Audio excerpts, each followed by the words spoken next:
So breaking news from this weekend.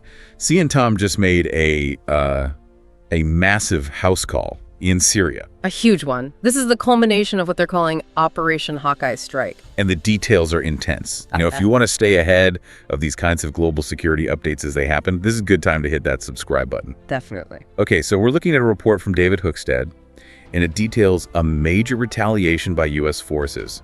Sunday, January 18th, 2026.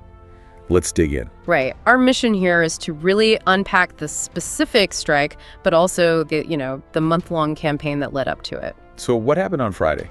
On Friday, January 16th, U.S. forces took out a man named Balan Hassan al-Jassam. This was in northwest Syria. And he was a major player. A top-tier al-Qaeda affiliate leader, yeah. But the connection is what's really critical here. The intel shows he was directly coordinating with the ISIS cell that was behind that ambush on December 13th. Exactly. The one that killed 2 American service members and a civilian interpreter.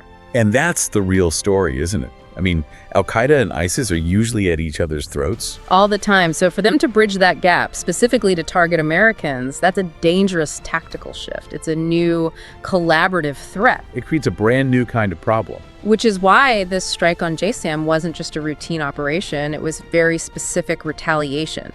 CNTCOM Commander Admiral Brad Cooper said, "There is no safe place for those who conduct, plot, or inspire attacks on American citizens."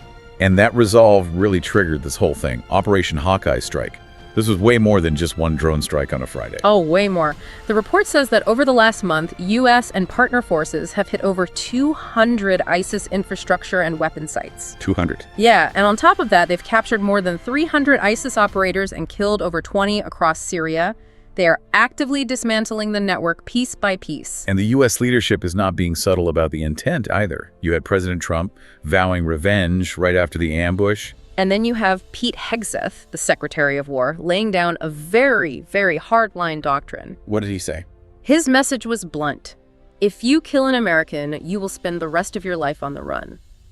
It's a doctrine of inevitable consequence. Then there's Joe Kent at the National Counterterrorism Center. For him, given his own family's history in Syria, this is personal. It adds this really visceral weight to the strategy. It's not just policy on a page, it's a personal obligation to hunt these people down. A report from Hookstead also highlights the sheer scale of the firepower they used around December 19th. Right. This wasn't just a surgical drone tap. They brought in A-10s, heavy air power. We're talking massive fireballs, obliterating targets. It's strategic messaging. That's the visual component of the peace through strength idea.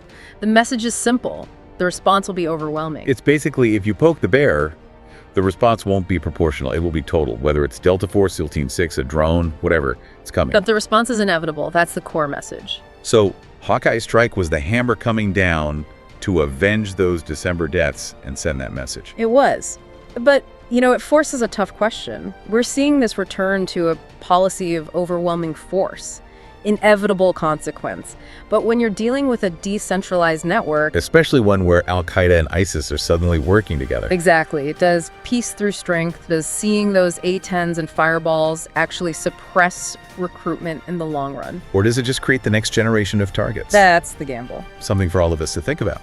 Thanks for joining us on this deep dive. Make sure to subscribe so you don't miss the next briefing.